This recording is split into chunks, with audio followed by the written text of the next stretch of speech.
Y muy poco se suele prestar atención a este aspecto con lo verdaderamente importante que es y con la influencia que puede tener sobre una sociedad fantástica. Porque desde el inicio de las civilizaciones, las materias de moneda, impuestos, oferta y demanda, rutas comerciales, han sido realmente las que han levantado y hecho caer imperios. No los ejércitos ni las guerras, sino el comercio entre naciones, la economía. Sé que no suena muy fantástico, ¿vale? Es un poco aburrido quizá pensar en los impuestos del bronce cuando tenemos criaturas mitológicas y grandes ejércitos y hechiceros poderosos, pero la pela es la pela, y suele tener más poder que todos los anteriores juntos, al menos si queremos una sociedad realista, más o menos. En este vídeo hablaremos de manera general de todos los aspectos que podría tener una economía en estas sociedades fantásticas. Si lo que quieres es tener una buena base, no requerirás de más. Y para crear la base de la economía en este mundo nos vamos a hacer estas preguntas. ¿Cómo funciona el sistema económico? ¿Moneda, trueque? ¿Hay moneda universal o intercambian con otros reinos? ¿Cómo se involucra el gobierno en la economía? ¿Está la gente económicamente conforme? ¿Cómo se ve el comercio internacional? ¿Quién controla las mayores rutas de comercio? ¿Quién decide los precios, el contrabando? ¿Hay impuestos? ¿Cómo funcionan? ¿Qué impacto tiene la magia en la economía? Y empezamos. Primer punto. ¿Cómo funciona el sistema económico? No tiene por qué ser solo uno. Puede variar entre regiones o clases sociales, pero por ahora solo vamos a dedicarnos a establecer un sistema. Decidirse entre uno u otro es cuestión de cada uno. Estos sistemas tendrán más sentido dependiendo, pues, del tamaño de vuestra comunidad, de la tecnología, de sus avances, de cómo es la región. Una pequeña villa seguramente no cuente con moneda, y entre los aldeanos lo que hagan es intercambiar materiales para hacer negocio. Yo te doy aceite y tú me das una gallina. En el antiguo Egipto no contaban con moneda, su sistema seguía siendo el trueque. Lo que sí que tenían eran unos pesos estandarizados para establecer unos valores. Los pesos de piedra, los devens, que servían para calcular el valor de metales como el cobre y el oro, por ejemplo. Un obrero podía recibir un sueldo mensual equivalente a 7 devens de cobre, que resultaría finalmente en sacos de trigo y cebada en el intercambio de valor. Este puede ser un buen sistema para una fantasía. Ya cuando nos vamos a sociedades más modernas, la moneda o el papel es más fácil de verse. Ya luego habría otros métodos como pactos de sangre, contratos mágicos, que funcionarían un poquito mejor para sociedades en las que este misticismo o el ocultismo es más prevalente. Aquí en Hono Hawaii tendremos una mezcla. Los grandes intercambios se harán con cierta moneda, pero en el día a día entre los aldeanos seguirá existiendo el trueque. Segundo punto.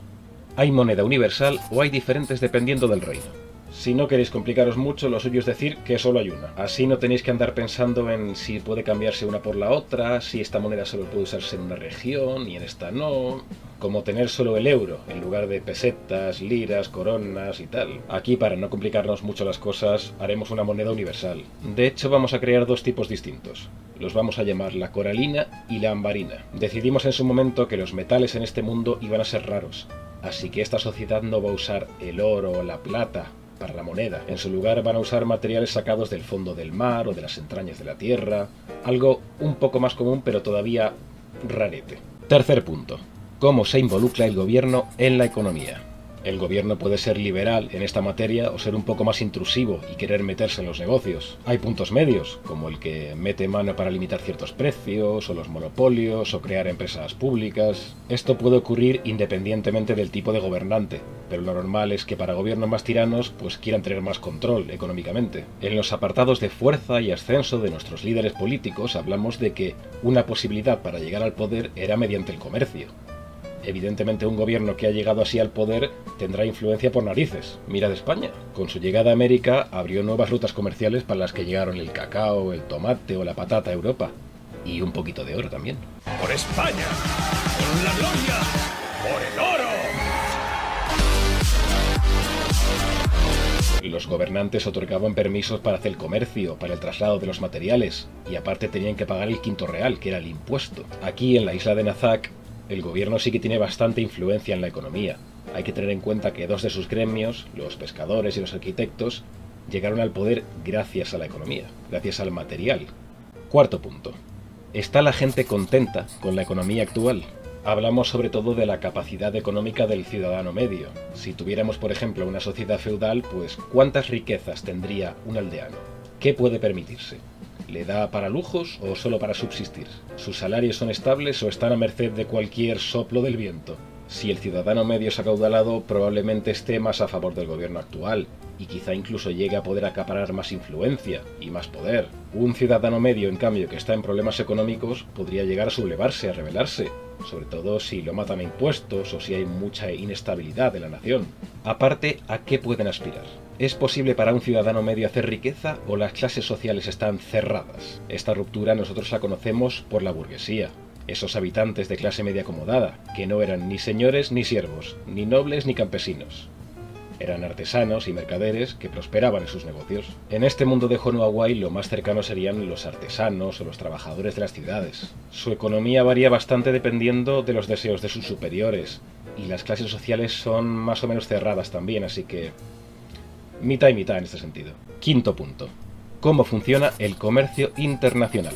Esto importantísimo. Dependerá, claro, en mayor o menor medida de lo diverso y grande que sea vuestro mundo, pero por lo general vamos a decir que los recursos que hay en una región no los hay en la otra. Si tu país tiene mucho cereal y el mío mucho aceite, pues nos conviene comerciar y ambos tener un poco de cada.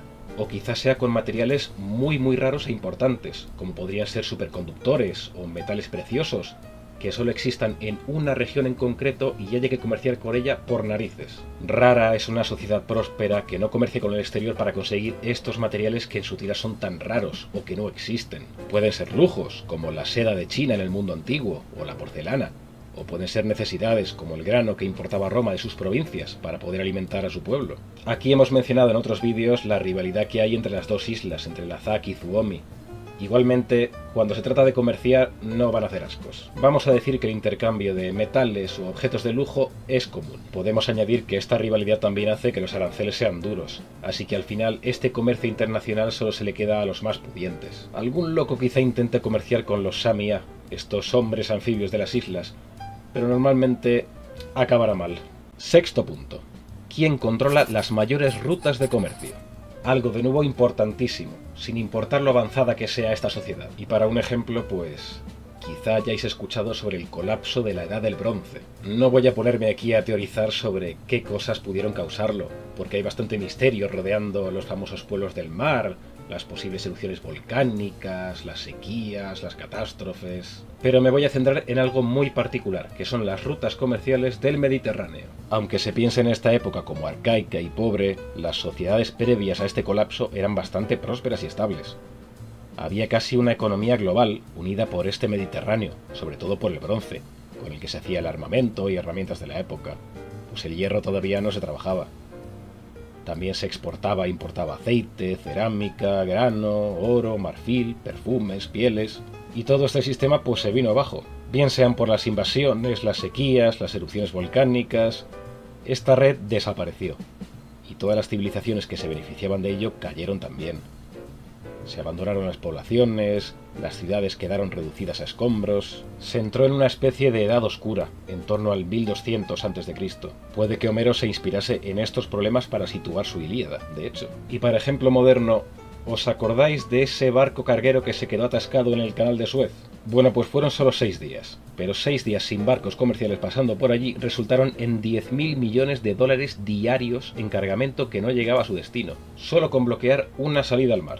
Aquí, por supuesto, quien controlaría esas rutas comerciales son el gremio de los navegantes de Lazaq. Al fin y al cabo son los que tienen los barcos. Sin ellos, nada puedes hacer. Séptimo punto. ¿Hay impuestos? ¿Cómo funcionan? Podréis pensar que suena un poco moderno, pero los impuestos existen desde que el mundo es mundo. Existían antes que de la moneda en sí. Varus exigit ab omni tribu pretium viceum boum. Vel quinquagenum ponderum frumenti centenari. Egipto, por ejemplo, fue una de las primeras civilizaciones en tener un sistema fiscal organizado. Viajaban por la región para evaluar las posesiones de sus súbditos, que si aceite, cerveza, ganado, y luego calculaban cuántos impuestos recaudaban de cada uno. Con estos impuestos se financiaban grandes proyectos, como las pirámides. Por poner otro ejemplo distinto, el historiador Arrianus nos habla de un discurso dado por Alejandro Magno en Opis. Un discurso maravilloso, por cierto, os dejo el enlace abajo. En él, Alejandro comenta que las familias de los soldados macedonios caídos en batalla están exentas de impuestos. Uno de los primeros casos de perdón fiscal. Último punto.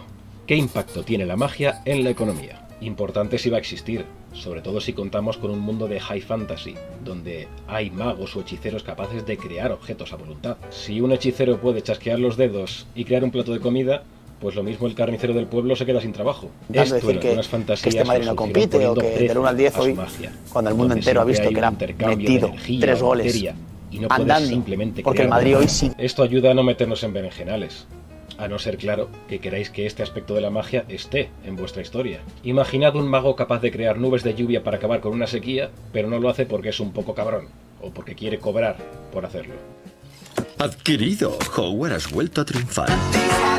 Es una idea. En este universo que estamos construyendo, la magia forma parte de los recursos, de los materiales, ¿no? La kazanita. Es uno de los materiales más raros, más caros, más buscados de todo. Por lo tanto, su impacto en la economía es bastante grande. Y bueno, hasta aquí el vídeo de hoy. Y espero que os haya gustado, que os haya entretenido, que os haya servido. Y nos vemos en el siguiente vídeo. ¡Chao!